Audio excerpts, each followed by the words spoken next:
Bonjour à tous et à toutes et re-bienvenue à un nouvel épisode du balado Manger québécois, le balado qui met en lumière les produits 100% locaux. Puis cette semaine, on s'entretient avec une marque collaborative de vin québécois qui s'appelle Nordic. Puis j'ai avec moi justement Elisabeth et aussi Steven. Comment allez-vous? Ça va bien, toi? Ça va super bien, merci. Merci beaucoup de prendre le temps. Je parle marque collaborative. C'est un peu différent. D'habitude, on parle vignoble, on parle cidrerie, tout ça, mais marque collaborative, je serais curieux de savoir c'est quoi qui est l'idée et l'histoire derrière Nordic exactement. Oui, parce que c'est ça, marque collaborative dans le sens où nous, on n'est pas propriétaire ni de vigne, ni de vignoble. On a commencé dans l'industrie il y a environ 7 ans. Au départ, on avait des carrières. Steven était infirmier en soins palliatifs. Ça se plug bien dans une conversation. Moi, j'étais journaliste à Radio-Canada. Et on a tout quitté. On s'est lancé là-dedans. On a lancé Sommelier Nordique. Au départ, on faisait des vidéos dans les médias sociaux pour parler des produits québécois parce qu'on avait ce désir de les mettre dans la lumière. Puis là, on a commencé à avoir des demandes d'événements corporatifs. Alors, on faisait des soirées de vin québécois de nos amis, de nos partenaires d'affaires. On n'avait pas de vin. À un moment donné, on a acheté des mous de raisin de l'Ontario qui étaient livrés après les vendanges non fermentés. Puis on a commencé à faire des fermentations dans le garage de mes parents, là, aujourd'hui dans notre garage. Puis on a commencé à mettre les mains dedans, puis à faire des assemblages, des vinifications plus funky, tout ça.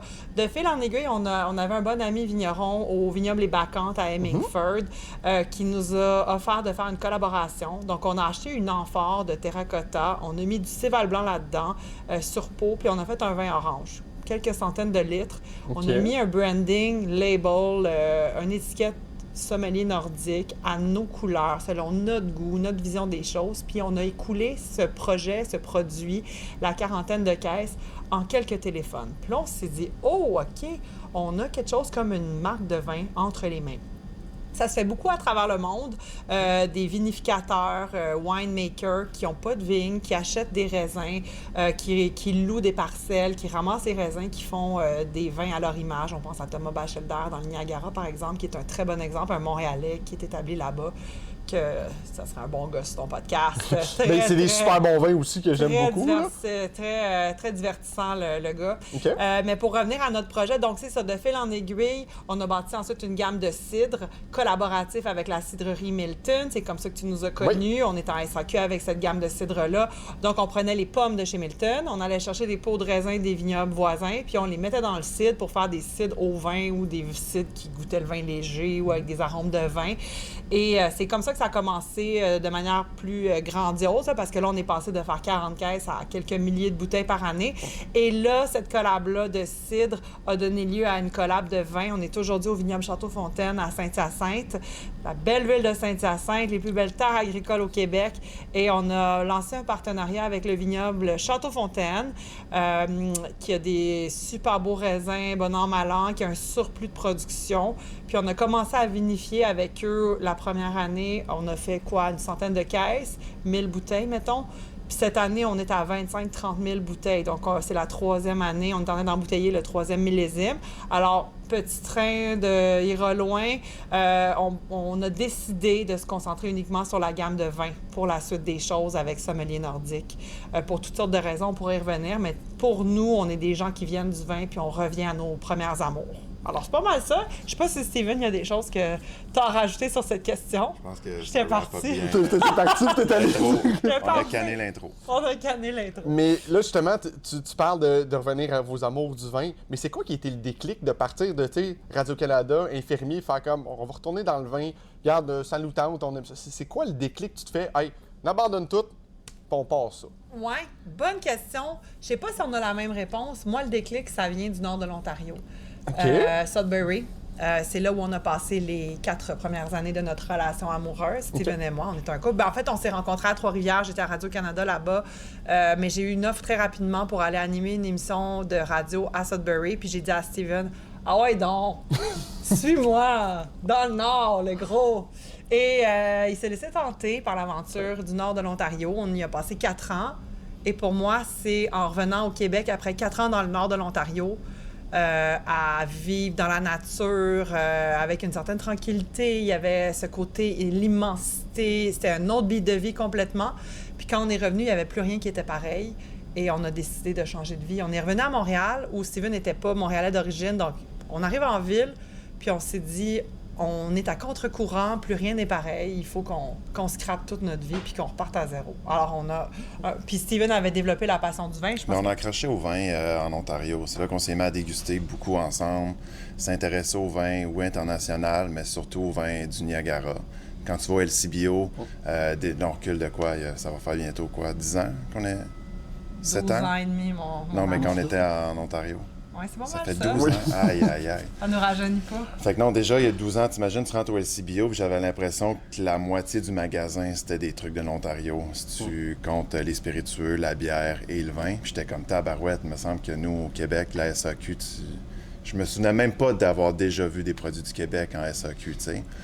Fait que là, après ça, voyager pour le vin, eu la chance d'aller en Italie puis en Autriche pour le vin. Puis en revenant, j'étais comme, moi, je vais aller faire mon cours de sommellerie.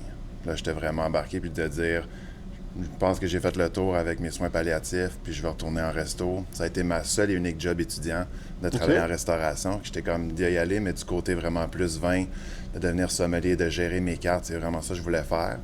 Puis finalement, j'étais comme, il manque de quoi. C'était pas assez là, de juste m'amuser à comme planifier une carte ou de juste parler des vins, de sentir le vin des autres. J'étais comme, non, à force d'aller voir les vignerons au Québec puis de jaser, puis au Québec, ce qui est cool, c'est tout du monde qui ont changé de vie. Puis tu vas le voir, là, tu t'en vas aller voir ces gens-là, puis c'est « Ah, j'avais un job, on a lâché nos jobs, on s'est acheté des terres, on est parti from scratch. » J'étais comme « Hey, si eux ont été capables, nous aussi. » Fait que là, c'est là qu'un de nos amis dans le temps, lui qui m'a starté à faire mon vin de garage, c'est Louis Dugas. Louis Dugas qui est un très bon ami de Thomas Bachelder aussi.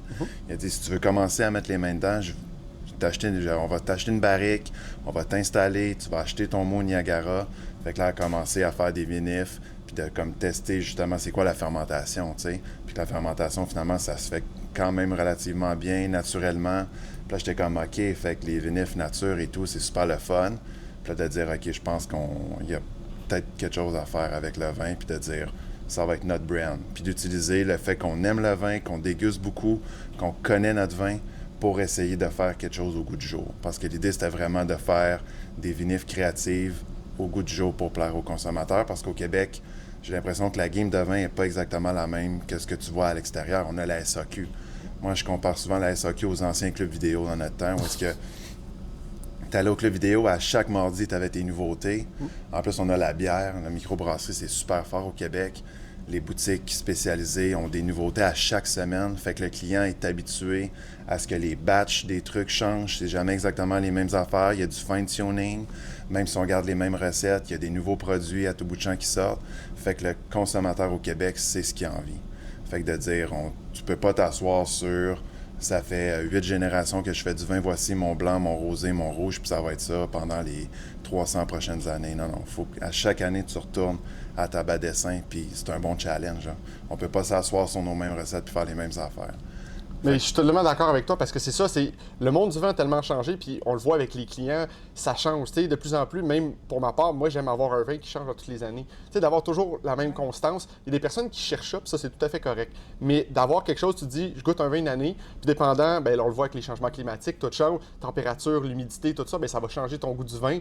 Tu sais, c'est vraiment, tu laisses le vin travailler, fait que ça va chercher des arômes que tu vas pas ajouter à la fin, tout ça. C'est vraiment, tu le laisses travailler par lui-même, puis ça va donner un résultat. Puis je pense que plus en plus, les gens, comme tu dis, veulent ça, veulent une nouveauté, veulent quelque chose qui sort de l'ordinaire, puis faire comme, hey, putain, je m'attendais pas à ça, pantoute. C'est, tu sais, je suis habitué à boire un Bordeaux bien classique, bien droit, puis là, ils veulent une expérience. Ben c'est ça. Puis tranquillement, ben tu sais, on le voit aussi que de plus en plus la consommation baisse. Les gens sont beaucoup plus à avoir de la qualité et non la quantité. On le voit, les jeunes aussi, ça chiffre. Même moi, j'aime mieux payer une bouteille à 30$, en boire moins, mais avoir de la qualité puis mettre le prix pour, parce que je me dis, j'en bois pas, mais je bois du bon jus, je bois une belle expérience. Fait que je pense qu'on est vraiment dans un changement total, comme vous dites.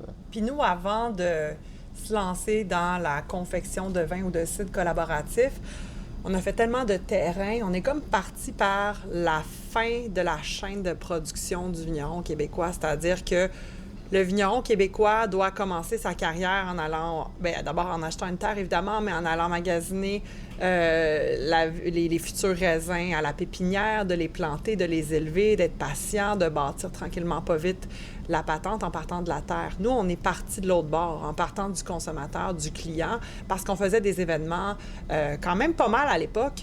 Au début de notre entreprise, on était partout à Montréal, sur le terrain, dans les corpos, les cabinets d'avocats, des groupes de jeunes, des entreprises à caractère environnemental. On en a tellement fait rencontrer, on a donc découvert un peu c'était quoi les barrières à l'achat du vin québécois, les préjugés, c'était quoi les opportunités, c'était de quoi ces gens-là avaient envie, quel genre d'émotion ils voulaient par rapport au vin. Donc, on est devenu spécialiste du consommateur et puis un consommateur qui est en constante transformation. On n'est jamais, c'est pas coulé dans le béton, là. Il faut rester aux aguets, mais de découvrir ça, de comprendre qu'il y en avait des préjugés, mais que partout où il y a un préjugé, il y a un monde d'opportunités, de dire comment est-ce qu'on peut y répondre, comment est-ce qu'on peut amener les gens à voir les choses différemment. Donc, c'est avec cette conscience-là qu'on a bâti cette entreprise-là. Puis, pour nous, les vignerons québécois, c'est des gens tellement travaillants, on pourrait pratiquement dire que c'est héroïque de partir du pied de vigne jusqu'à la tablette, les médias sociaux. Puis, c'est souvent dans cette partie-là de la mise en marché où peut-être qu'il y a moins de spécialisation au Québec. On devient un petit peu fatigué à ce moment-là du parcours, alors que pour nous, c'est là où on met tous nos efforts, tout le dynamisme. On passe un temps fou avec notre graphiste, notre artiste, Anne-Marie Trudeau, qui est une amie d'enfance, qui fait avec nous cette gamme d'étiquettes-là qui font sur la tablette pour la génération qu'on vise, qui fait la différence, qui rejoint, qui fait vivre cette expérience, qui déclenche ces émotions-là. Puis nous, on est contents quand on va dans les différentes boutiques ou la SAQ, qu'on voit que nos bouteilles sont tout le temps tout croche sur la tablette, signe que les gens ont interagi avec, qui ont touché, qui ont voulu vivre l'expérience, lire les textes un peu funky que Steven a écrits en partant de son imagination et tout ça. Donc, pour nous, ce volet-là, mise en marché, c'est aussi important que la santé de la vigne. C'est sûr que si le raisin n'est pas bon, le vin ne sera pas bon. L'importance d'avoir l'agriculture arrive numéro 1. Mais il y a quand même, il ne faut pas négliger la partie de la mise en marché parce que c'est ça qui va faire la différence pour que ce jeune consommateur comme toi, qui est prêt à boire, mais à boire moins, mais à boire mieux, dise...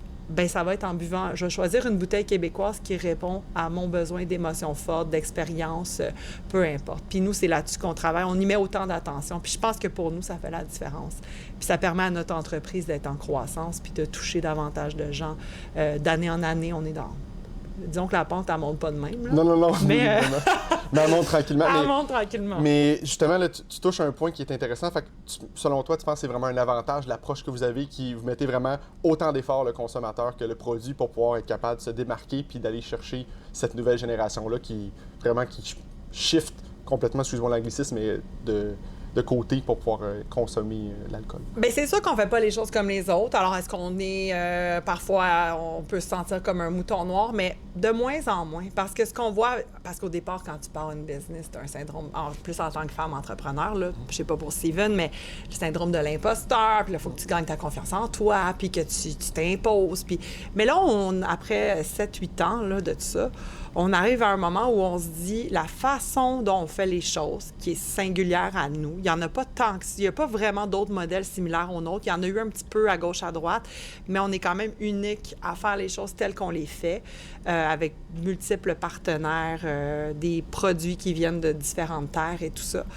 Pour nous, ben oui, c'est un avantage parce que... Puis, c'est un avantage, mais on est complémentaire aussi à ce qui se fait. Et plus il y a de gens qui ont envie de s'engager, de mettre leur cœur sur la table, de cheerer pour les vins québécois, puis de le faire à temps plein, tout le monde est gagnant. Alors, on fait juste avancer avec la façon dont nous, on le fait. Il n'y a pas de projet de s'acheter une terre ou de devenir détenteur, propriétaire de vigne. Je pense qu'on a encore bien de l'espace puis bien des surplus de raisins à vinifier pour nous permettre de grossir un petit peu nos quantités.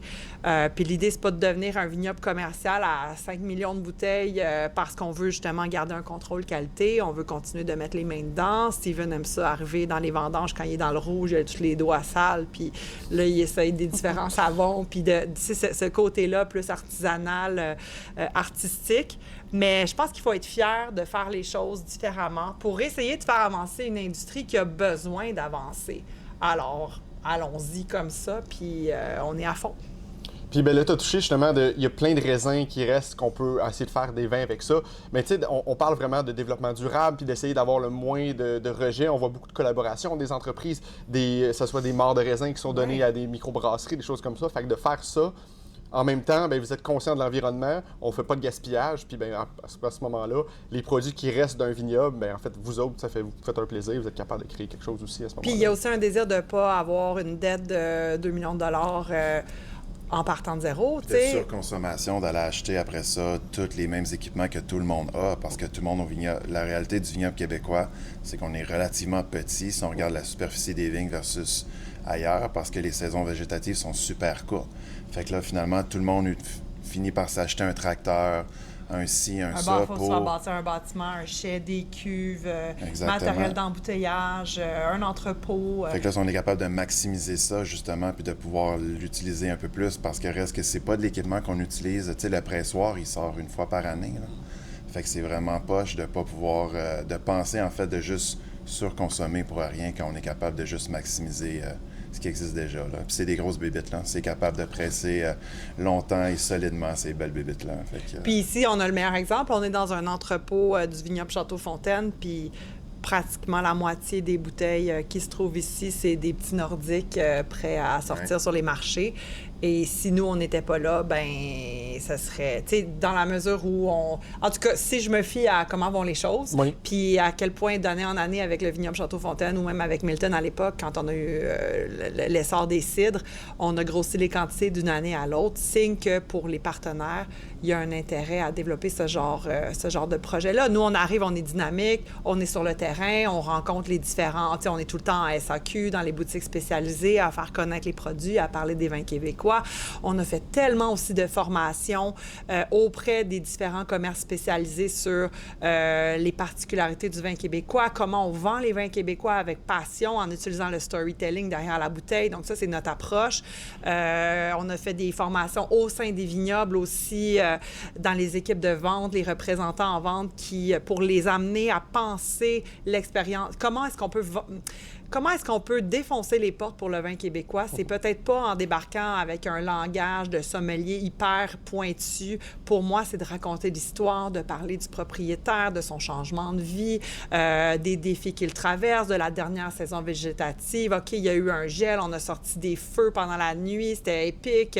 C'est ça que les différents commerçants qui vont ensuite devenir les ambassadeurs de tes produits ont besoin de savoir, de transmettre l'émotion brute qui est celle des vigneronnes québécoises. Et c'est ça que nous, on fait sur le terrain. Donc, on est comme une super équipe 2.0 mise en marché. Et en ce qui nous concerne, on se sent tout à fait indispensable à notre tâche. mais tu amènes un point intéressant, parce que c'est vrai, là, on a comme un shift, puis tranquillement, on voit aussi, les Québécois, on a encore une bonne partie de la population, ont une précognition des vins québécois, ce que c'était avant, puis ce que c'est rendu aujourd'hui. À quel point, pour vous, tu parlais, là, c'est difficile de changer les préconitions des gens, de dire allez chercher les vignobles québécois. C'est plus, tu sais, il y en a beaucoup qui ont changé parce qu'il y en a qui trouvent, tu disais le barrière, bien, le prix, ça soit les étiquettes, tout ça. C'est quoi qui est plus difficile? Le goût aussi, tu sais, parce qu'il y en a on aime beaucoup des rouges chernus, certaines personnes. Puis là, ben, ils sont comme, ben, on n'a pas les terres ici, mais il y a quand même à ça, même si c'est pas hyper chernu. On n'a pas la même pastille. Non, on n'a pas la même pastille, exactement, mais on a des bons vins quand même qui viennent chercher une clientèle, là. Je vais passer à Steven sur ce point-là, mais je voulais seulement dire ma phrase clé, c'est vraiment une bouteille à la fois de vin québécois, une bouteille dans la main du bon consommateur, puis il faut continuer cet effort-là, terrain individuel. Je pense qu'on est rendu qu'on fait assez confiance en nos vins, que c'est ça. Ce qui est tough, c'est l'effort terrain. Il faut qu'on sorte, tu fais la route, tu go out there, puis que tu le mets dans les mains des gens. Mais moi, le plus gros challenge, c'est d'appeler puis d'avoir les rendez-vous. Puis là, la journée que je sais que le rendez-vous, il est pris... Avec un resto, par exemple? Oui, puis qu'on a juste à ouvrir la porte, s'asseoir, ouvrir, servir. Je sais que la job est déjà faite puis que ça va plaire. Mais c'est ça, il y a ces préjugés-là parce que oui, on fait des vins de climat frais. je veux dire, si tu regardes les chiffres, je reviens toujours à la SAQ, mais on va toujours probablement vendre plus de vins italiens, espagnols que les vins d'Autriche, Allemagne, par exemple. Puis c'est ça, c'est un autre profil, puis ça arrive souvent, moi, dans la vie, je bois du Grenache à 10$ à 15% d'alcool, là, t'es comme, oh shit, là, j'ai du Frontenac puis du Maréchal Foch, c'est à 11,7%, c'est pas pareil, tu sais. Puis au début, je pense que j'étais super gêné, puis j'avais ce complexe-là d'être comme, ah, si, je vais me faire dire que mon vin, il est genre dégueulasse, puis qu'il est pas bon, parce que monsieur, madame boit pas ça dans la vie. Mais là, aujourd'hui, je l'assume, là, dès que je le vois. Tu sais, j'étais en SAQ en fin de semaine passée, il y a 2 semaines, puis la madame est comme moi, qu'est-ce qu'elle voulait? C'était l'équivalent de la Potty Cred où genre ménage à 3.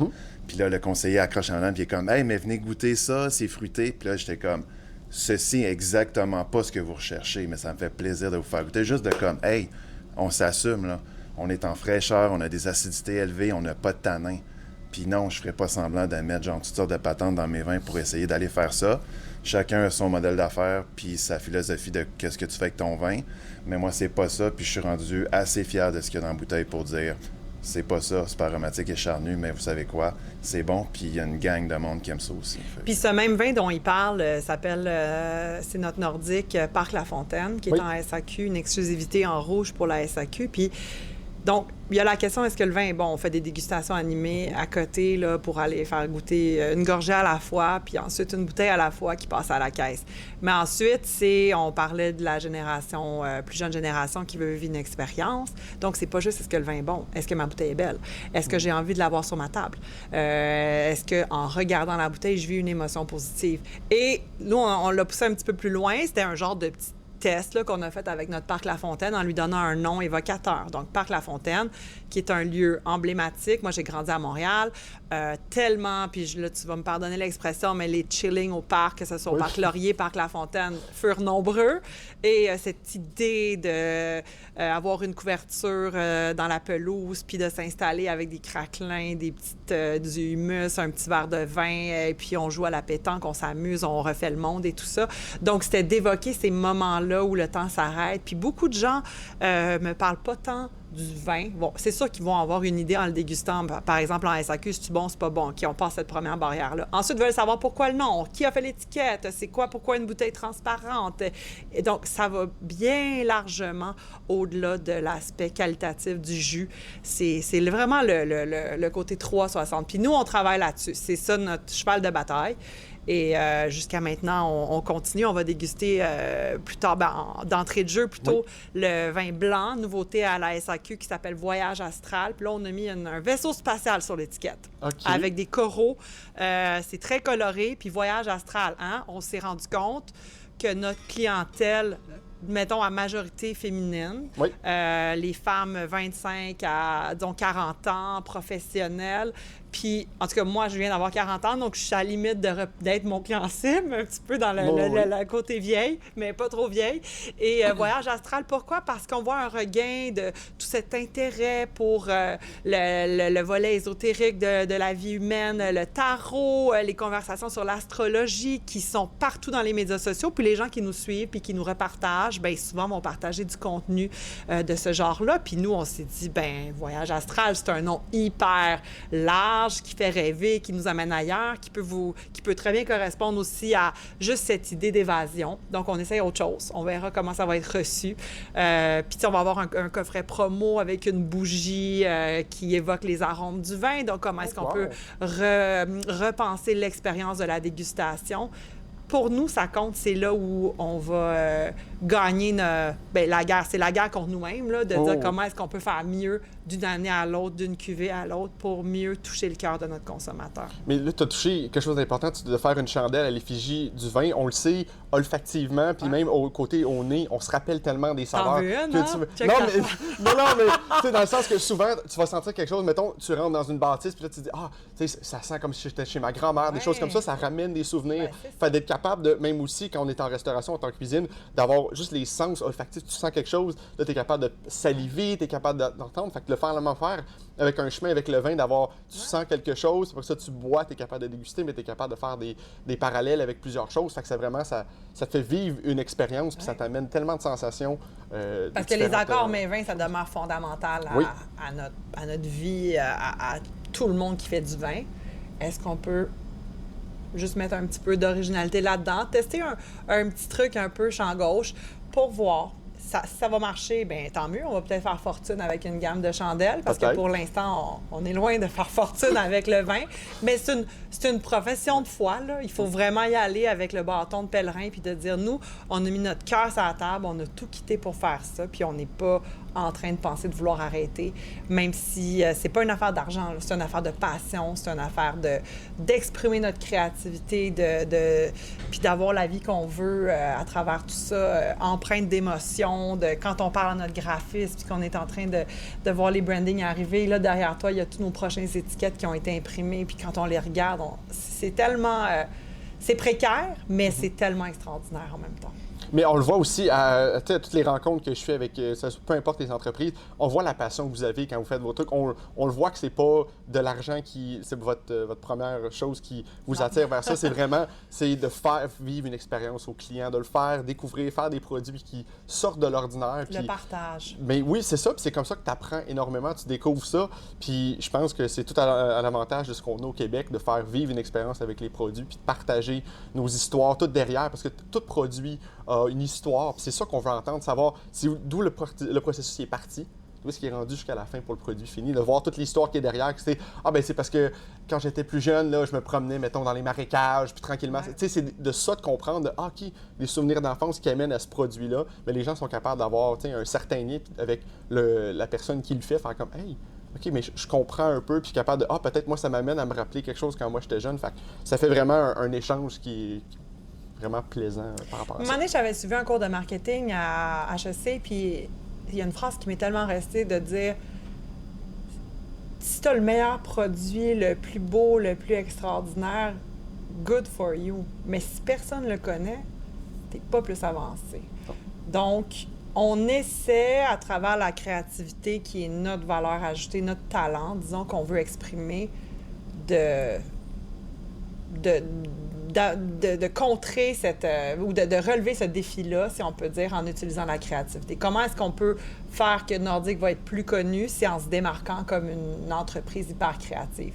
Puis d'autres vont le faire différemment. Puis le plus de vignobles québécois qui sont couronnés de succès, puis dont on parle dans les médias, puis qui rayonnent, le plus que nous sommes tous gagnants. Puis on est vraiment dans cette énergie-là de victoire collective de l'industrie. C'est drôle que tu dises ça parce qu'on en parlait il y a comme 2 semaines, puis je disais à la blague, nomme-moi une région viticole dans le monde qui s'est mise sur la map avec un producteur. Ben non, c'est ça. Fait que si on veut vraiment faire lever le vin du Québec, nous on va faire notre bout de chemin qu'on peut faire avec notre brand, mais ça prend plus qu'un joueur pour que ça fasse du bruit. Là. Entièrement. Puis, justement, là, on voit, il y a eu un mouvement durant la pandémie. On le sait, les gens sont allés vers les produits québécois. Là, je fais pas de politique, moi, au balado, mais on sait ce qui se passe de l'autre côté de la frontière. Puis là, on dirait qu'il y a une nouvelle vague maintenant.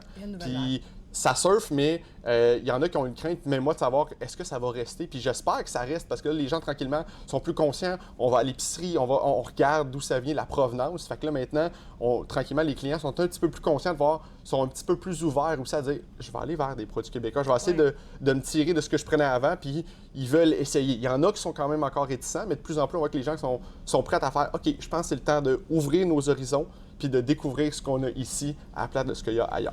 Puis c'est difficile parce que en même temps que ça se passe, donc oui, il y a une augmentation des ventes, on le vit, là, puis tant mieux. Puis de l'autre bord, bien, il y a la question du porte-monnaie là, qui commence à s'amincir aussi au Québec avec la hausse du coût de la vie. Donc les gens regardent quand même le prix. Tu sais, récemment, on a fait une tournée des SAQ pour notre parc La Fontaine, vin rouge québécois à 23,30 $. Je connais pas beaucoup de gens qui rentrent en SAQ avec l'idée derrière la tête d'acheter un vin rouge québécois à 23,30 $. Mais ensuite, c'est dans la façon de l'accompagner là-dedans. Donc, c'est le déguste. OK, impression positive, un beau vin rouge léger sur les fruits rouges, ça a une impression de fraîcheur en bouche. OK, on l'a sur ce volet-là. Ensuite, on raconte l'histoire. Donc, une entreprise, des jeunes, on a tout quitté. Parfois, c'est des femmes. Donc, de dire que moi, je suis une femme entrepreneur majoritaire parce qu'on a 51-49 % des parts. C'est Steven qui a eu cette idée-là au départ. Okay. Ça, c'est un bon argument qui va beaucoup séduire les femmes lorsque je le fais fait en personne à la SAQ. Donc, je pourrais t'en nommer 15 arguments selon le bon consommateur. Mais après, si la personne est convaincue, elle ramène la bouteille, puis là, ça fait un effet exponentiel. Puis une personne l'achète, va le déguster avec un groupe. Puis là, tout d'un coup, le prix devient secondaire parce que là, il y a une histoire. On est conquis, on est dans le côté irrésistible et tout ça. Une bouteille à la fois. Mais j'aime que tu dises une bouteille à la fois parce que moi, j'ai un dicton dans mon balado, c'est de dire c'est chaque petit geste fait une différence. Que ce soit un petit 5 $ pour une brique de fromage, peu importe, mais chaque petit geste fait une différence. Puis j'aime cette approche-là parce que c'est ça, c'est tranquillement, c'est pas avec 36 millions de choses, ça va être un pas à la fois. Il faut pas te mettre la charrue avant les bœufs, comme on aime bien dire. C'est vraiment, c'est un travail acharné, ça va prendre du temps, mais on est capable d'y arriver à ce moment-là. On est capable, puis de toute manière, si les vins sont de meilleur en meilleur, puis c'est le cas, on est une industrie qui commence à avoir une certaine vitesse de croisière. Il y a des pionniers qui ont fait des choses extraordinaires pour paver la voie. Ensuite, il y a une deuxième génération de vignerons qui a poursuivi le travail. Puis là, il y a plein de jeunes qui sont débarqués dans cette industrie-là avec cet élan de créativité, d'audace en bouteille. Donc, on est toute une gang qui, chacun à sa façon, à la mesure de son énergie puis de l'effort qu'il est prêt à y mettre, qui contribue à donner envie, de susciter la curiosité. Le petit jeune, c'est quoi qui va dire « J'y vais pour le Québec ce soir ». Puis si on peut travailler sur la force, certaines faiblesses que c'est trop acide le vin québécois, on l'entend beaucoup. Bien, pour nous, l'acidité est gage, d'accord, mais vin extrêmement réussi. L'acidité fait saliver, l'acidité donne faim, l'acidité met en valeur le côté, tu sais, avec le tranche dans le gras. Il y a toutes sortes de choses, on pourra en parler longuement. Comment est-ce qu'on utilise les rouges? Les rouges sont pas bons. Ça, écoute, les rouges sont pas bons. Mais pour nous, ben non, les rouges sont légers, sont frais, sont digestes. On embarque dans un trend de vin rouge léger à boire frais, incroyable. Positionnons le Québec dans ce train-là. Puis non, on ne fera pas de la pastille aromatique et charnue. On ne pourra pas faire des vins espagnols à 12 piastres non plus.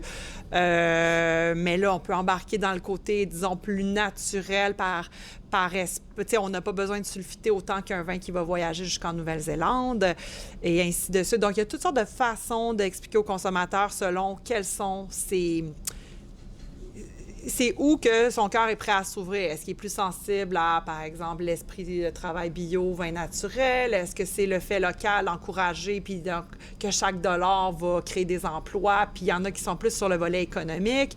Il y en a qui sont plus sur l'audace de nos jeunes vignerons québécois, parce qu'il y a toute une génération de jeunes qui sont en train de changer la donne. Donc, il y a toutes sortes de façons d'approcher le consommateur. Mais pour le savoir, il faut l'écouter. Oui. Il faut poser des questions, il faut être sur le terrain, il faut aller se planter devant une barrique avec ta bouteille puis tes petits shots, puis de dire « Essayez-le, madame, monsieur, jeune homme, jeune dame », puis ça demande énormément d'énergie. Pour nous, de ne pas être dans le champ en train de faire de la taille, ça nous donne ce temps-là dans notre agenda. Puis on est très reconnaissant d'avoir l'équipe, par exemple, ici au domaine Château-Fontaine qui fait la job présentement, et ça nous donne l'occasion qu'ensuite, après avoir fait cet enregistrement, bien, on s'en va sur le terrain, on s'en va rencontrer des commerçants, puis on continue le travail.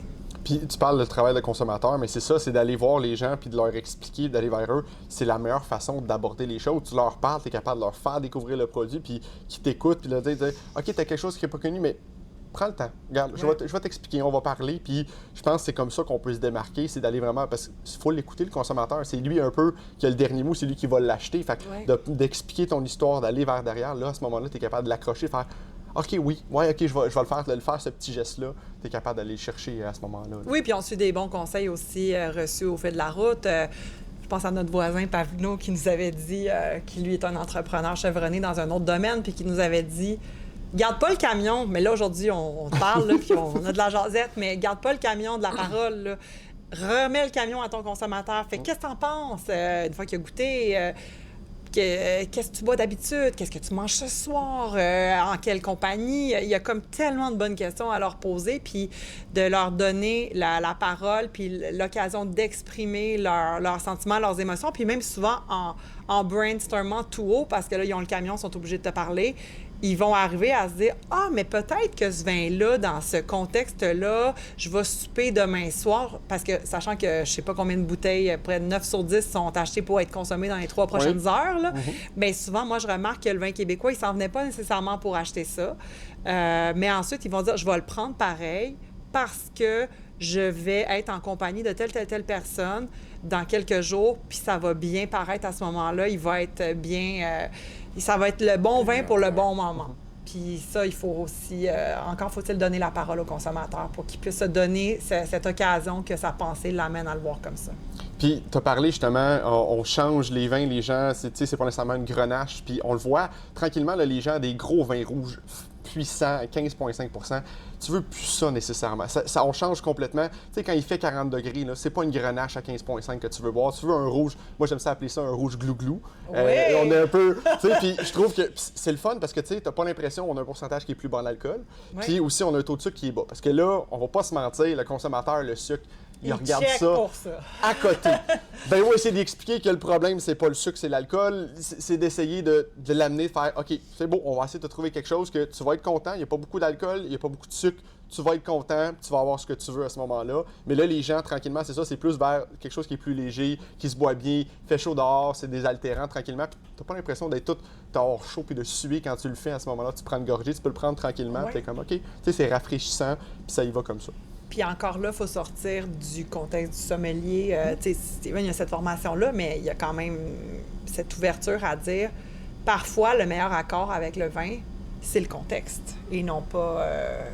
Oui, puis tu sais, je pense que même la vie change, tu sais, puis qui c'est qui va s'asseoir puis qui va faire une espèce de souper genre un peu gastronomique à la maison avec des petites sauces puis genre OK, on va sortir le gros chardot à 75$ du morceau comme on n'est plus genre attablé avec notre famille de 10 comme à 2 fois par semaine, là.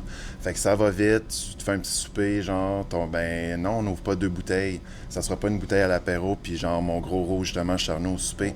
Fait que là, je veux un premier verre en cuisinant, puis j'aimerais ça que ma bouteille soit capable de suivre mon souper. Puis on a 2 jeunes enfants à la maison, je me lève à comme 6h moins 10, puis à 8h30 d'habitude, je suis couché. Fait que genre, je veux pas être paf, tu sais. J'ai comme des routines à faire. Fait que c'est tout ça, là. Fait que la façon de consommer le vin aussi a changé pour bien du monde. Fait qu'il faut faire aussi des produits adaptés pour ces gens-là. Fait qu'on est capable de se partager une bouteille en cuisinant, en préparant les lunchs du lendemain, puis on n'est pas paf, puis on est capable d'aller prendre une marche après, de rester actif, d'aller jouer dehors, de courir après un ballon de soccer. Puis ça fait partie de notre philosophie de dire, moi je veux faire des vins que je suis capable de consommer à la maison, puis que je veux juste maintenant consommer ce type de vin-là. Puis pour être capable, ben, c'est un gars de Tetford, il est capable, mais... Puis c'est un peu le faux modus operandi quand on fait les blends, moi puis Christophe, de dire, quand je fais un blend ici, si je suis pas prêt de repartir chez nous avec 2 caisses off the bat, je recommence mon blend. Okay. Si j'achète pas un vin à minimum 2 caisses à chaque fois que je fais un vin, je recommence. Faut que je sois vraiment content de mon vin pour vouloir le boire à la maison. Puis, il y a quelque chose que Steven dit qui est important de dire pour sommelier nordique, c'est qu'est-ce qu'on fait, nous? OK, on fait du vin puis de la mise en marché, vinification, mise en marché, mais ce que nous, on croit qui est la plus belle expression des cépages hybrides dans lesquels on croit encore plus, c'est... je pourrais écrire les cépages hybrides sur ma tombe tellement je les aime, c'est dans l'art de l'assemblage. Donc, le monocépage en hybride, pour nous, c'est pas le bon chemin pour nous. Bien, il est très limitatif. Parce que tu as quelques cépages qui fonctionnent bien en mono, mais sinon, la majorité... Puis, c'est notre ami Christophe. Ami Christophe. Salut. Ouais, c'est bon. Non, c'est Master ça. Blender. Master Blender, oui, il y a quelques cépages. Il y en a qui font des trucs avec le Vidal, la Marquette, mais fudge, la créativité que tu me donnes avec genre de dire j'ai tous mes cépages puis voici toutes les espèces d'assemblages que je peux faire. Tu sais, lié à la voix, l'étiquette plus ésotérique, moi c'est plus fantastique, jeux vidéo, sci-fi. Okay. Puis quand tu joues à des jeux comme Elder Scrolls, tu fais des petites potions magiques, tu mélanges les ingrédients ensemble. Puis t'as tout le temps 4, 5, 6 patentes que tu peux mélanger pour genre faire tes potions. Je me sens comme ça dans mon chai. J'arrive, je suis un fucking bonhomme de jeux vidéo, puis là, je ramasse mes affaires, puis je suis comme, je peux-tu essayer telle patente pour faire genre une nouvelle potion? Puis un très bon exemple, là, on va le déguster, le voyage astral qui s'en vient en SAQ, un blanc. exemple de cette créativité-là, puis de ce désir de collaboration, puis de rayonnement de tous les vignerons ensemble.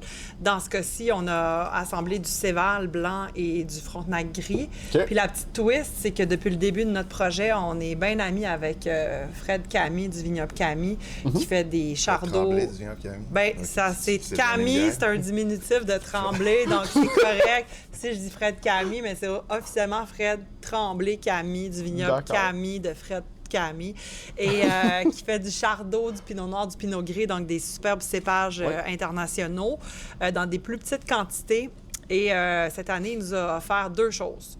2 barriques de chardot dans lesquelles on a fait un vin collaboratif avec la gang du Strom Spa qui va être commercialisé plus tard, qui va s'appeler le Rosé Nord avec Nordique. Donc ça, c'est un autre exemple de collab avec des restaurateurs qui va rayonner à un plus large public. Mais pour revenir au voyage astral, on a macéré notre vin de cépage hybride avec les morts, les pots de chardonnay de Fred Camille. Donc pour donner une petite twist chardot sans avoir ces raisins-là ici au vignoble, mais d'amener les arômes un petit peu ailleurs, de comment, dans ce grand blend d'assemblage-là, on est capable d'avoir un profil intense, unique à nous, et peut-être l'année prochaine, on va le faire différemment. Mais ça, c'est l'expression de cette année. C'est là où notre créativité nous a amenés. C'était pas tant d'en faire un profil vin orange plus que vraiment un vin blanc aromatique avec de la mâche pour un peu casser le fameux préjugé aussi que les vins du Québec sont juste bons pour l'apéro. Fait que de dire, on est-tu capable... Encore une fois, je reviens à mon exemple de tantôt. J'aime ça, prendre mon verre de vin en cuisinant, puis es-tu capable de me suivre à table? Peut-être comme, je veux un vin blanc qui va être capable de suivre pour la table. Fait que l'idée a été de dire, on a macéré juste sur le Céval. Fait qu'on a fait quelques jours en grappe entière avec les morts de chardot sur 50% total du vin. Puis ça, c'est quelque chose que je veux toujours être transparent quand les gens viennent. Moi, ça m'a toujours fait un peu chier quand tu sens qu'il y a comme des secrets industriels de comme... Ah, j'ai mes petits secrets de comme, vinification, puis tout le monde gère ses patentes comme il faut. Moi, je suis comme, hey, moi, mes recettes, là, il n'y a pas de secret, puis je vais juste vous dire, whatever ce que je fais, puis je suis pas gêné. Puis tu le vois, là, on a pris la peine de le déguster. Il y a une belle rondeur, il y a une belle longueur en bouche, puis il y a une acidité qui est là, mais qui est juste parfaite pour venir juste enrober ton palais. Puis quand tu parlais de justement de un peu partout, tu peux autant le prendre, c'est ça, tranquillement, tu es en train de cuisiner, tout ça, mais tu as des poissons, tu as des salades, J'ai envie t'as d'un des petit taco de poisson avec un petit jus de lime, là. Un petit peu, ou même, tu sais, t'as quelque chose, tu te fais quelque chose avec du fromage, tout ça, ça vient tranquillement aller chercher, ça coupe un peu, mais ça vient quand même amener de la rondeur avec, fait que ça, tu restes un peu, parce qu'il y en a qui font des accords de contraste. Moi, j'aime bien aussi aller couper pour trancher un peu, comme on parlait tantôt, trancher le gras des fois quand c'est trop lourd, tout ça, mais là, ça fait les deux autant que ça va amener ta rondeur, ça va amener vraiment de l'acidité, puis, tu sais, c'est super bien, c'est léger, c'est rien de trop lourd, mais c'est super gustatif, puis pour vrai, moi, j'en ai pas goûté des blancs comme ça au Québec. Jamais. Pour vrai, puis j'en ai goûté quand même pas mal, là. On a eu du fun à faire ce blend parce que je trouve qu'on amène le profil aromatique complètement à l'opposé, généralement, de ce que ces raisins-là donnent. Tu connais ton Frontenac gris, tu connais ton Céval, puis là, t'es comme, tabarouette, j'ai pas le côté lime de mon Céval, j'ai pas juste du fruit exotique dans mon... On est comme sur une espèce de bouquet aromatique qui tire un peu genre abricot, fruits à noyau. On est plus dans le fruit, justement, orange. Puis là, t'as le côté un peu miel, cire d'abeille, qui vient de la macération du chardot. Fait qu'on réussit à comme un peu dénaturer naturellement les profils de base de nos raisins pour ramener justement ces raisins-là ailleurs. Puis faire vivre l'expérience. Tellement qu'on de veut fun de vivre. faire ça avec Christophe. Puis c'est ça qui me fait triper. D'être capable de créer des amalgames un peu weirdo, là, j'ai vraiment du fun à faire des trucs. Mais c'est comme ça que tu te démarques, en créant quelque chose que personne n'a pensé. Tu te dis, hey, moi, regarde, je vais faire l'affaire qui est la plus out there, puis ça va donner, je suis sûr de mon affaire, puis ça va. Puis tu disais, faut que je sois capable d'acheter 2 caisses, sinon je recommence. Ouais. C'est d'être minutieux, d'être, tu sais, de vraiment, tu te dis, tant que je suis pas content, je vais continuer, puis je vais travailler, puis je vais revenir à la table à dessin jusqu'à temps que je sois fier du produit que je fais. Il te manque ta bougie. Oui, puis il manque la bougie aussi. Il manque la bougie, mais tu sais, toi, t'es comme là, faut que tout fonctionne, je veux que ça y aille à côté. Tu sais, ça a l'air bien cool de le dire de même, là, genre, ah, on fait des trucs différents, puis OK, t'acceptes de mettre des juices, puis d'avoir des dessins. L'expérience de vin nordique est différente, mais après ça, il faut que tu sois willing d'aller sur le tapis, genre, puis de courir, puis de dire, on va être out there, t'as pas le choix, faut que tu sortes, puis d'aller justement une bouteille à la fois. Si tu penses que tu vas faire des produits tellement différents de la masse, puis que tu vas aller mettre ça sur une tablette, puis que tu vas rester caché au vignoble toute ta vie, ils vont rester ces tablettes, tes vins. Fait que là, c'est notre job de sortir, d'aller se montrer à la face, d'ouvrir les bouteilles, puis de jaser avec le monde. Puis tu t'es fait faire une belle casquette rose pour attirer l'attention. Voilà. Puis, ben là, ben justement, parle de casquette rose, d'avoir un peu tranquillement peut-être de la merch qui est par rapport à ça, d'essayer de faire sortir, parce qu'on le sait, là, de plus en plus, les gens essaient d'avoir... Tu veux un t-shirt? Non, mais dans le sens que les gens d'avoir... On dirait que, tu vois même des restaurants faire ça, sortir de la merch pour pouvoir essayer d'aller chercher les consommateurs, faire comme, tu te promènes, mais là, tu vois quelqu'un qui a une casquette de Nordique, un chandail de tel vignoble, de ci. Là, les gens sont capables de voir un peu partout, pas nécessairement juste allant à la SAQ. Tu es capable, dans la rue, tu croises des gens, faire comme, c'est quoi? Je vais aller faire la recherche, je vais aller tranquillement. Fait que tu es capable d'accrocher les gens d'une seconde vision, puis après ça, de faire comme puis là, je vais chercher des clients qui n'ont peut-être pas pensé. On est dans cette réflexion-là, puis en même temps, c'est de réfléchir en essayant d'être originaux, comme là, c'est la bougie, ça pourrait être autre chose. Il y a d'autres choses en préparation. Les t-shirts et compagnie, oui, mais là, avec la sensibilité de le faire avec une origine québécoise. On a récemment, au début de l'année, sorti des coffrets de dégustation. Donc, on s'est fait faire une super belle caisse de 6 à plat que tu ouvres. Puis là, tu vois toutes les bouteilles avec toutes les couleurs des différentes étiquettes sortir. Ça fonctionne vraiment bien dans les salons. Donc, d'une caisse d'expérience où on a 6 différents produits du dernier millésime. Donc, comme un best-of. Ça marche vraiment très bien aussi quand le consommateur se fait bien expliquer un peu l'expérience qu'il s'apprête à vivre. Caisse de 6, c'est un gros engagement, mais l'expérience visuelle, artistique donne comme envie de l'essayer à certains. Donc oui, on est constamment dans cette réflexion-là. Comment est-ce qu'on peut amener l'expérience de merch à nos consommateurs? Puis peut-être pas un autre T-shirt puis une autre casquette. Oui, il peut y en avoir, il y en a eu, il va y en avoir encore, mais on essaie quand même de le penser de manière... C'est la réflexion de savoir comment faire le merch différemment. Puis de dire, y a-t-il une façon comme plus créative, puis genre, qui fait plus de sens aussi. Fait qu'on est là-dedans. Puis on n'a pas encore... Là, on commence à gosser justement avec la chandelle. On a eu d'autres idées qu'on est en train de checker, mais du beau merch qui va peut-être s'en venir. On va voir. Mais là, tu parlais, c'est ça, les chandelles. Fait que d'aller tirer peut-être des choses qu'on voit dans les restaurants, parce que c'est ça que tu essaies de voir avec le vin, d'avoir des accords mets-vins, d'aller chercher un peu ce qu'on essaye de faire dans les accords mets-vins pour aller chercher ces goûts-là ou ces petits signes et relations entre les deux. Ça pourrait peut-être aller chercher un peu plus les commentaires, faire tu sais, on a vu, mettons, des coffrets, t'en vois plein des coffrets cadeaux à l'SAQ, que ce soit des verres, des choses de même, tout ça, mais d'avoir quelque chose qui sort un peu de l'ordinaire. Toi, tu parlais d'un kit avec une bougie, il y en a qui font tu parlais d'un kit de 6 bouteilles, il y en a qui font des kits avec déjà que tu peux faire ton gin, fait que des affaires comme ça que les gens peuvent un peu faire à la maison, puis de se mettre un peu la main à la pâte, faire comme tu sais, j'ai une bouteille de vin, mais il y a ça qui vient avec que je peux comme travailler. On dirait que ça la collab avec les Strom Spa qui ont une poignée de restos un peu partout au Québec qui vont avoir un vin rosé élevé en barrique de Camille, de Chardot de Fred Tremblay-Camille. Et un vin formidable, un des plus beaux vins qu'on a fait jusqu'à maintenant. On avait l'équivalent de 40 caisses de 12 et qui va être identifié. C'est eux qui ont fait l'étiquette avec leur code graphique, avec notre logo, mais c'est comme un co-branding où là, ça devient une extension de notre marque. C'est du merch. Une bouteille de vin qui n'est pas dans notre univers un peu funky, beaucoup trop de couleurs, c'est saturé, c'est intense, c'est à notre image. Puis Strom qui débarque avec une proposition beaucoup plus élégante, épurée, mais qui correspond aussi dans laquelle on se reconnaît quand même. Et pour nous, ces vins-là vont voyager dans une clientèle avec laquelle on n'est pas nécessairement forcément en contact. Quelle bonne idée. Et d'autres collabs comme ça, il y a un festival de musique métal punk à Granby qui s'appelle le Festival au Lac, début juin 2025. À chaque année, c'était au début juin. Première semaine de juin, avec une programmation internationale. C'est un festival unique au Québec. On a sauté là-dessus parce que un des organisateurs travaille à l'école de notre petite 5 ans et qui nous a dit on pourrait se rencontrer, on n'a pas de vin au festival. Puis on a dit poussons l'expérience plus loin. On va faire un vin qui s'appelle Mosh Pit, qui va être collab avec le Festival au Lac de Granby. On va mettre votre logo, puis on va faire une stratégie pour être servi au verre dans les restaurants de la région de Granby, Bromont et les alentours.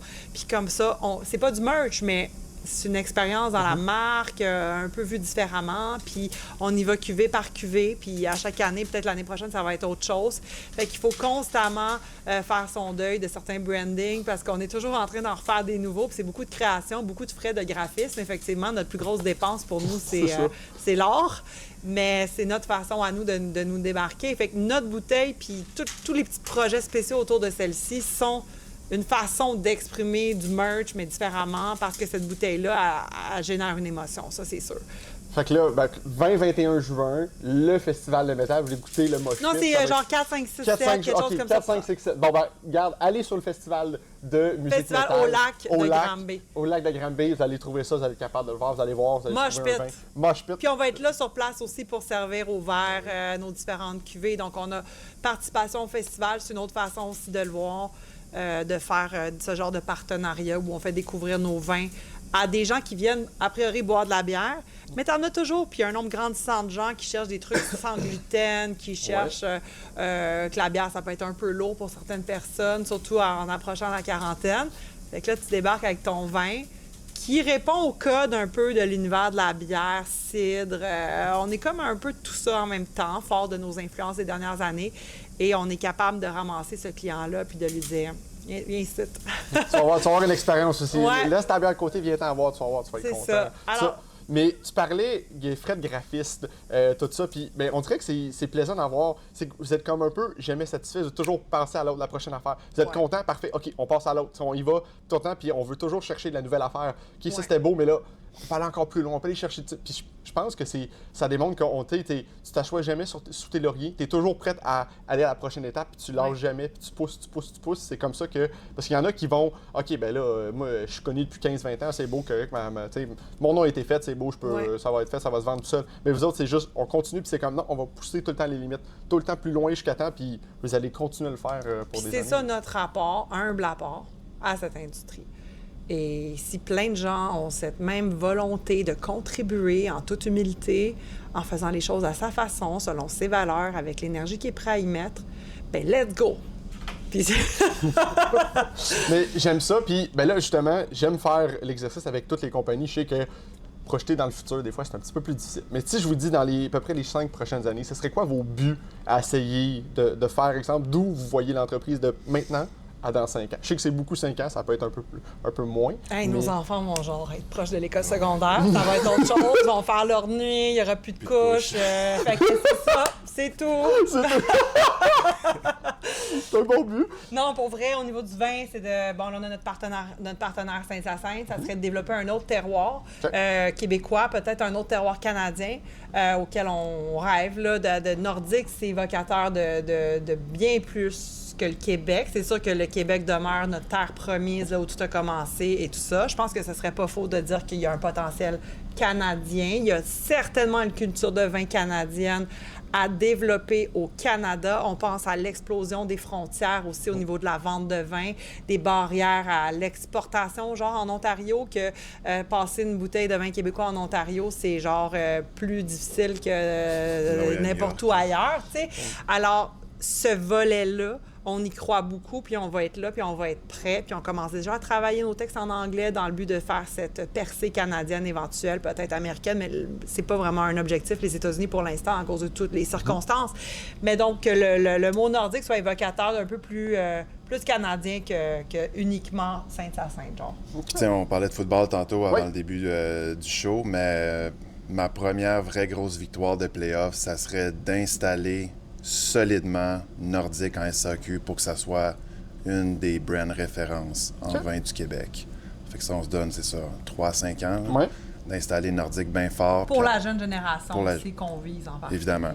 Puis après ça, c'est ça, d'être capable de sortir peut-être puis d'exporter nordique pour me donner la chance. J'aimerais vraiment ça, pouvoir aller le faire aussi ailleurs. Puis d'un autre point de vue, on en parle beaucoup, Steven et moi, ces jours-ci, on parle beaucoup de la contribution, de l'apport qu'on peut faire pour aider cette industrie-là qu'on fait déjà depuis 7-8 ans, donnant de la formation et tout ça. Comment est-ce qu'on peut mettre toute cette expertise puis cette réelle passion pour la mise en marché, cette connaissance fine du client, des tendances, de la mettre au service des autres producteurs puis de pouvoir les aider. Je ne sais pas quelle forme ça peut prendre. On a fait beaucoup de consultations au fil du temps auprès de différents producteurs, mais de continuer cet effort de guerre, peut-être même de le grandir un petit peu, parce que c'est à cette mesure-là que nous, on peut aider à changer les choses. Donc, on est conscient de nos talents, on est conscient de nos limitations, puis on y va comme ça avec le meilleur, en mettant notre cœur sur la table à tous les instants. Puis c'est que la compagnie continue de grandir. Dans 5 ans, on va avoir 12 ans. Mais en même temps, c'est notre 3e millésime, donc on est en 20, donc on est encore dans un cycle de restarter une business. On a tellement exploré, modifié nos modèles d'affaires, changé nos façons de faire. On a quitté Montréal, on s'est installé à Granby, on voyage avec Saint-Hyacinthe, on est un peu à gauche, à droite, on s'est cherché beaucoup parce qu'on n'était pas des entrepreneurs nés. On voulait aider, on voulait changer les choses, mais on s'y est pris par toutes sortes de... On a exploré, essai-erreur.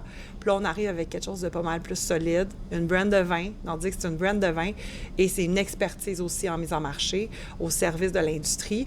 Et on a eu la chance aussi d'aller voir, il y a quelques semaines, on cherchait une agence en SAQ. Puis on s'est dit, bon, avec cet objectif sur 5 ans de devenir une brand référence en SAQ parmi d'autres, là, on veut être représenté par pas une grosse agence, mais une agence de prestige. Okay. Donc là, on est allé voir, on s'est dit qui est-ce? Puis ça fait 5 ans que Steven me parle de l'agence Maître de Chais, qui est la nôtre maintenant. Et on s'est dit, bien, ça va être eux, ça fait 5 ans que tu en parles. Et puis on les a contactés en se disant, peut-être que ça va pas marcher, ils n'ont pas de vin québécois à bord. On était vraiment prêts à se faire revirer de bord. Okay.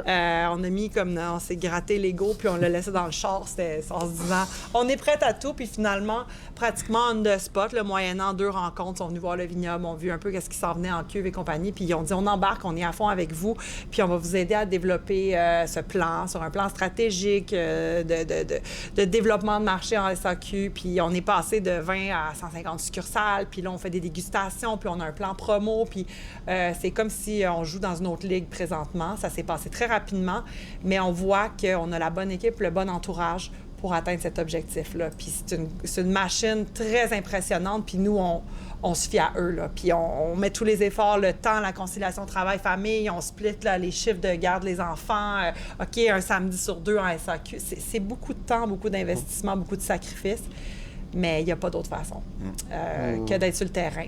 Alors, sors de chez vous, puis mets tes plus beaux atouts, puis... Tu y vas, mais tu sais, on le dit, il y a un dicton qui est vrai, c'est, tu sais, pour avoir quelque chose, il faut que tu travailles fort, puis amener ça porte fruit, puis de le voir comme ça, bien c'est ça, vous avez fait des sacrifices, vous allez vous aider avec une entreprise qui vous aide, Maître Chais qui vous aide à, justement, tranquillement passer de 20 à 150. Tu sais, vous voyez que, tranquillement, là, tout ce que vous avez fait depuis les dernières années, bien là, ça porte fruit, puis ça va continuer à le faire, parce que vous avez l'éthique de travail pour tranquillement faire comme, on y va, on pousse, puis c'est comme ça qu'on va se capable de se démarquer. Récemment, en faisant notre site web, récemment, ça fait peut-être 2-3 ans, là, on va en refaire un nouveau bientôt, on s'était dit quelle citation nous représente le mieux. Puis la mienne, c'était, là, je ne vais pas la citer telle quelle, là, je pense que c'est Chamberlain ou je ne sais pas trop, qui avait dit que l'échec, c'est d'arrêter d'essayer de réussir. Alors, au fond, c'est un peu comme ça qu'on le voit, de dire, bon, pour nous, l'échec, c'est pas une question. Let's go, on continue. On remet une autre, on creuse un autre moté de terre. Puis là, j'ai l'impression de dire qu'on creuse notre trou. C'est tout le contraire.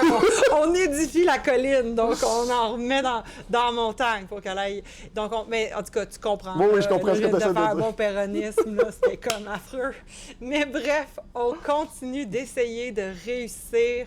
Même si c'est pas payant, même si on est parfois sur notre marge de crédit, même si ça peut être affolant à certains moments de se dire, bien, voyons donc cette précarité-là, mais la passion, ça n'a pas de prix et let's go. Quand tu te lèves un matin puis tu as le sourire puis tu vas te coucher, tu as le sourire, c'est la plus belle chose. Ouais. Peu importe, moi j'aime bien dire, j'aime mieux faire un job qui est pas payante, mais que j'ai le sourire tout le long qu'un job qui est payante, que je peux heureux à faire. Là. Bien, c'est ça. C'est ça, puis on le voit avec les entreprises locales, on le voit dans votre face. Le plus gros barbecue, le plus cher, puis le plus gros char, puis c'est pas ça au final qui va te donner envie de te lever le matin puis de dire « On en fait-tu une autre? » Non. Non, absolument, c'est exactement ça. Pour vrai, puis là, ben c'est ça. On a goûté Voyage Astral. Oui. Vous avez aussi le Parc La Fontaine qui est super plaisant, Oui. qui est très, très glou-glou. Mais là, c'est super. c'est dans la même famille que Parc La Fontaine. OK. Mais on est allé sur autre chose pour toi, OK. puisque tu travailles en SAQ, tu l'as Oui. déjà dégusté, on en a parlé, c'est un rouge débordant de fruits. Oui. C'est un peu la même chose pour celui-là, qui est notre carton rouge, donc qui est un Carton. vin rouge de Frontenac noir, Maréchal Foch avec un petit peu de Frontenac gris, donc de blanc, OK. pour vraiment miser sur ce côté glou-glou. Donc, on a mis un Oui. peu de blanc. Les puristes appellent ça un bluge. J'ai pas encore tout à fait bluge. adopté cette expression-là, OK. mais on en entend un petit peu parler. Donc, un vin rouge vraiment à fond sur le côté léger, les petits fruits glou-glou, dégoulinants de On s'est buvabilité. quand même permis de faire une macération sur le front. Parce que, tu sais, oui, la presse directe, c'est cool, Oui. mais des fois, tu peux tomber, ce que j'utilise comme terme, un peu trop dilué comme type de profil. Mais le Frontenac, du moment que tu commences à toucher à sa macération, devient intense très, très vite. Fait que là, c'était de dire, OK, on va faire un genre de compromis, on va presser direct notre Frontenac gris, on va faire une légère macération sur notre Frontenac noir, puis de blender les deux. Fait que de juste, encore une fois, d'aller chercher une espèce d'équilibre.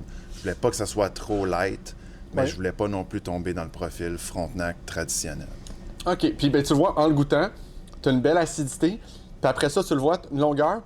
Puis ça te fait saliver. Ça te fait revenir pour une autre gorgée. Tu finis ta gorgée, puis tu le vois tranquillement, là, tu salives. T'es comme, hey, j'en veux plus. Je veux Pizza, revenir. pepperoni, fromage? Ouais, tu vois, j'avais pas pensé, mais ouais, j'avoue que ça le fait, le kit, tout ça. Donc, Mais elle était plus margarita. Mais, oui. Regarde, les deux On est un fonctionnent. vieux couple, on peut s'obstiner live! Votez! J'adore. Votez, on va faire un poll là. À la fin, t'inquiète, on va voir pour mettre les résultats. Mais c'est ça, fait que tu sais. Puis moi, je l'ai vu de plus en plus, t'as des rouges qui ont des cépages blancs, puis je trouve que ça amène une autre dimension parce que t'as des gens que, mettons, on se fait souvent demander à la SAQ, ah, mais je mange des fruits de mer, je veux un rouge. Ouais, c'est pas l'accord traditionnel, mais là, d'avoir ça, t'as un rouge qui a des cépages blancs, fait que les gens qui aiment le blanc vont trouver ce qu'ils veulent, puis les gens qui aiment le rouge vont trouver ce qu'ils veulent aussi. Fait que tranquillement, t'es capable d'un peu plaire à tout le monde. Attends, Ça je vais faire une enlève- petite démo. Vas-y. Madame, vous êtes amatrice de vin blanc? Oui. Mais parfait. J'ai un vin rouge qui est fait spécialement pour les amateurs de vin blanc. Puis là, la conversation commence, OK. puis là, parle, jase. Donc, Ah. puis là, ça a l'air, j'ai l'air d'une bête de marketing, puis d'avoir pas de cœur, mais c'est pas ça. C'est de juste amener la conversation là où la personne va se sentir bien, parce que c'est intimidant.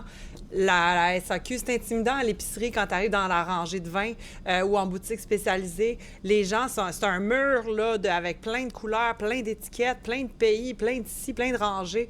Donc, comment est-ce qu'on peut les amener à se sentir à l'aise de discuter?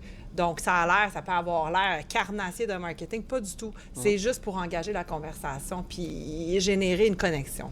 Oui, puis ben, tu vois, de l'amener de cette façon-là, j'avais pas pensé à faire comme. Tu sais, je fais quelque chose, je vais te sortir vraiment de tes pantoufles, mais tu vas voir que tu vas être contente à la fin quand tu vas l'avoir vu. Ça veut pas dire que je vais y vendre. Non, non, pas mais au moins, nécessairement. il va y avoir eu une connexion. Mais c'est ça, mais tu prends la peine parce que, tu sais, j'aime dire qu'il y a deux types de clients à l'ESAC. Il y a des personnes qui vont toujours chercher la même chose, ils rentrent, Ouais. ils savent ce T'es qu'ils vois veulent. tout de suite, Tu les vois tout de ils suite, checkent tu le sais. plancher ou- C'est ça, puis c'est tac, je sors. Puis il y a l'autre 50% qui sont comme, OK, je suis prête club à vidéo. tes conseils. Le club vidéo, exactement, compris à ça. Tu sais, c'est vraiment, tu sais, OK, je suis prête à essayer, conseille-moi, c'est ça, je mange, vas-y, te le quitte, puis je suis prête à me laisser tenter. Puis là, tranquillement, tu es capable d'avoir une conversation, de la ramener. OK, ben là, j'ai ça d'intéressant. Puis des fois, comme tu sais, ça, l'étiquette, elle me plaît pas. OK, c'est beau. Là, tu essaies d'aller plus vers, OK, quelque chose de prix qui va là. Puis là, tranquillement, tu trouves un juste milieu qui est capable d'un peu parfaire tout ce qu'ils veulent. Puis ils repartent, puis t'es content s'ils reviennent, puis ils vont pas te dire qu'il était mauvais. Mais au moins, sinon, tu leur fais vivre une expérience, tu leur fais découvrir quelque chose de nouveau à ce moment-là. Tout à fait.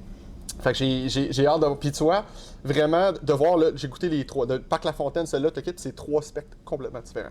Mais Ouais. c'est super intéressant parce que on parlait tantôt, justement, c'est dépendant de ce que tu manges, de ce que tu fais, tout ça, ça va changer. Mais c'est pour trois choses différentes. Parc La Fontaine, fait chaud dehors, parler de, tu sais, d'être t'es dans un parc tranquillement avec des craquelins, j'irai avec ça. Là, tranquillement, t'as le petit jaune, ah ben là, petit plateau de fromage. Tranquillement, t'es sur une terrasse, tu relaxes, tu prends ça, t'as des petits poissons, tout ça, quelque chose qui est un petit peu en fraîcheur, des fruits de mer frais, alors ça vient le crabe. Pour une petite soirée mettons. de tarot là, avec tes girlfriends. Ça pourrait être ça, le kit. J'aurais pas pensé de soirée tarot à le faire. Mais regarde. ta bougie. Avec la petite bougie. Ça peut être merveilleux, santé. Puis ça va être Ouais. OK, ouais, ça me fait penser à ça tranquillement, prendre une gorgée de vin. Ta casquette rose. Avec la casquette rose. J'aime le deal, faudrait prendre tout ça. Hey, ça serait parfait. Ça fait un beau contraste, j'aime ça. Puis après ça, t'as le rouge, parle petit margarita ou petit pepperoni, puis t'es en business, tout ça, puis ça te fait saliver, t'es comme, hey, j'en veux juste Un plus. sandwich italien. Tu sais, là, un vrai sandwich italien au porchetta. Ouais. Avec un petit maillot, là, pas de chipotle, mais en tout cas. Maillot épicé ou une maillot plus. Un peu épicé, mais ouais. parfumé avec des aubergines marinées. Oh my Tu vois, moi, God! j'étais un petit peu plus light que ça. J'aurais été juste un banh mi au tofu. Oui. Oh wow! Un banh mi, oui, Ah, j'avoue que le liquide, ça, avoir l'acidité, tout ça, fraîcheur, côté gras. Mais je vois le côté gras parce que oui, c'est vrai, ça vient trancher, t'as quelque chose de plus en fraîcheur, fait que ça t'enlève. Tu sais, ça te fait saliver, ça enlève le côté salin, fait que tranquillement, hop, là, tu fais juste comme continuer, puis ça te donne un break de ton sandwich, peu importe ce que tu manges, là, tu reviens au vin, puis ça fait juste un. Puis là, tu te retrouves, puis ben, regardons, la bouteille est finie. J'avais pas vu ça, tranquillement, t'as eu un bon temps. Tu te lèves le lendemain, t'as pas mal à la tête, t'as pas l'impression d'être genre, OK, je suis tout débouchelé, ça va être Tu ça. finis ta bouteille, puis c'est comme, on va-tu prendre une marche, puis t'es pas tard dans le divan. Et voilà! Après ça, tranquillement, tu te couches tout ça. En tout cas, ça vous donne pas des idées à quoi faire en buvant nordique. Regarde, là, je le sais pas, là. On me donne un éventail de tout faire, là. On est rendu loin. Que ce soit soirée chandelle, soirée bouffe, marche, tout. Ouais, on a même des playlists maintenant pour chaque. Ça, c'est un produit en développement. On parle de merge. Ouais.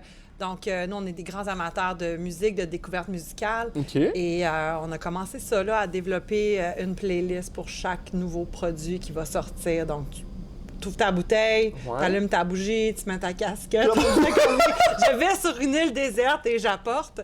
Et tu mets ta petite playlist, puis là, on crée un mood, un univers, un moment.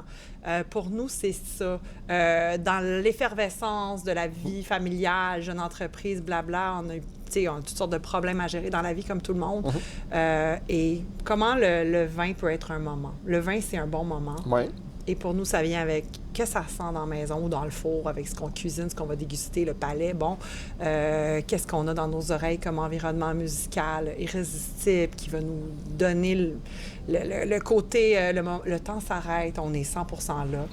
Alors, on travaille sur tous ces aspects-là. Il y en aurait d'autres dans le volet sensoriel qu'on pourrait amener là, dans la danse. On travaille vraiment dans cette philosophie-là. Mais je trouve ça intéressant parce que c'est ça, c'est que tu disais d'arrêter le temps, de faire comme, c'est le moment, tu dégustes un vin puis tu prends, parce que des fois, pour certaines personnes, c'est peut-être un peu plus difficile de profiter du moment présent, mais tu te gardes, je prends le temps, je veux déguster, je consacre mon cerveau, tout mon temps, mon énergie sur ça, puis de vivre une expérience, faire comme, tu sais, de plus juste, je vais boire, puis that's it, puis fais ton 4 affaires en même temps, mais genre, je prends du temps pour moi. On va prendre le vin tranquillement, on va jaser, on va avoir une chandelle qui est là, tout ça, on va écouter de la musique, puis tranquillement, mais là, ton cerveau est capable d'encore plus vivre l'expérience puis de découvrir plein de choses que tu n'as pas vues. Puis pour parler à notre clientèle de voyage astral, on pourrait dire, nous consommons de l'alcool en conscience. J'aime ça. Wow, c'est vraiment beau. Pour vrai, là! Ah, ben, écoute, j'ai l'impression qu'on est en discussion philosophique. Oui, mais c'est vraiment comme ça que nous, on le voit. Parce qu'on est dans une société où on est bien conscient là, que l'alcool tue des gens. L'alcool, c'est une drogue aussi. Il y a des gens qui débordent. Là. Puis nous, c'est tout le contraire. On essaie vraiment que le vin soit... perçu comme de la nourriture. Ça fait partie de l'expérience de Martha Starman qui dit que wine is food. Wine is food, c'est ça, comment le traduire. Ouais. Et tout ce qui vient avec. Donc, wine is food, le vin, c'est un moment. Donc, c'est pas un moment pour abuser, c'est pas un moment pour passer des émotions négatives. On n'est vraiment pas dans cet état d'esprit. On est dans le vin, c'est un moment pour profiter de l'instant présent. Une petite gorgée à la fois, on en parle, on s'amuse à parler des arômes, on s'amuse à refaire le monde. Un moment de paix avec soi-même, avec les gens qui nous entourent. Donc, c'est pas une pinte de plus, je vais me battre au bord. Mais j'aime cette philosophie-là parce que c'est ça, c'est d'essayer...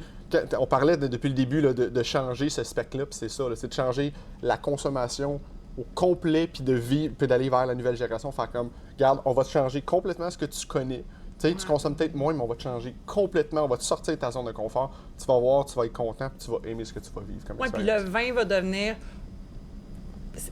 comment? Un vaisseau? Un vaisseau, mais faire partie de la grande famille du bien-être. Si c'est fait en conscience, dans un état positif de consommation, bien accompagné, avec le bon moment, les bonnes personnes pour enrichir la conversation, et ci et ça, tu comprends ce que je veux dire?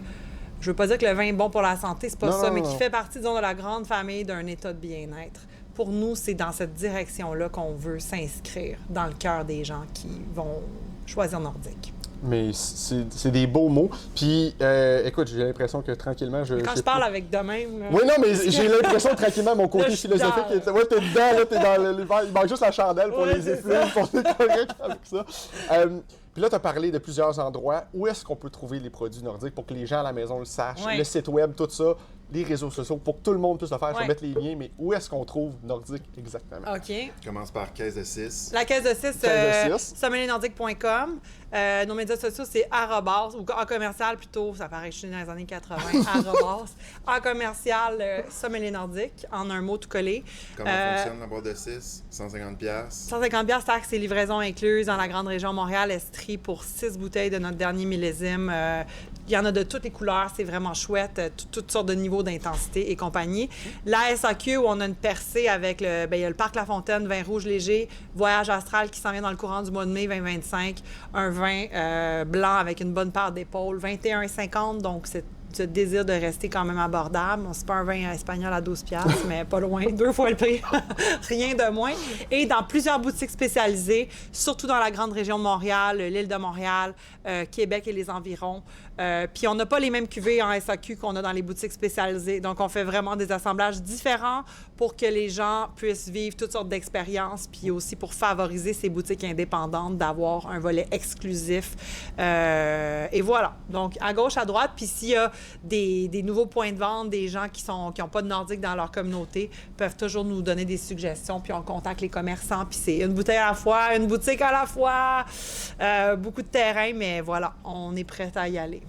Mais oui, vas-y, non, vas-y. Je veux dire une blague de dire il y a un autre volet de nordique qui est secret, qui est à la maison juste pour les bons amis. C'est quand vous allez venir visiter le garage, on va pouvoir Ouais, il y a déguster, notre stock de parce garage. encore activement, on fait le vin de garage. OK. Mais là, c'est plus juste le petit side project. Le fun, c'est devenu un peu comme le recherche et développement, où est-ce que je fais des tests vraiment trop flyés que je rapporte au vignoble. Pour les déguster. On peut pas les vendre, là, c'est pas un truc... Non, non, non, bien évidemment. Après, le MAPAC, on les vend pas. Mais c'est pour... tu sais, on en donne à des amis, on fait des échanges avec des copains, tout ça, parce qu'il y a toute une sous-communauté dark web de vins de garage. Et... J'aime ça, dark web de vin de garage. J'ai jamais entendu ça de ma sainte vie, mais wow! Je pensais pas que ça existait. Oui. Mon Dieu, Alors, OK, ça on est rendu permet ailleurs.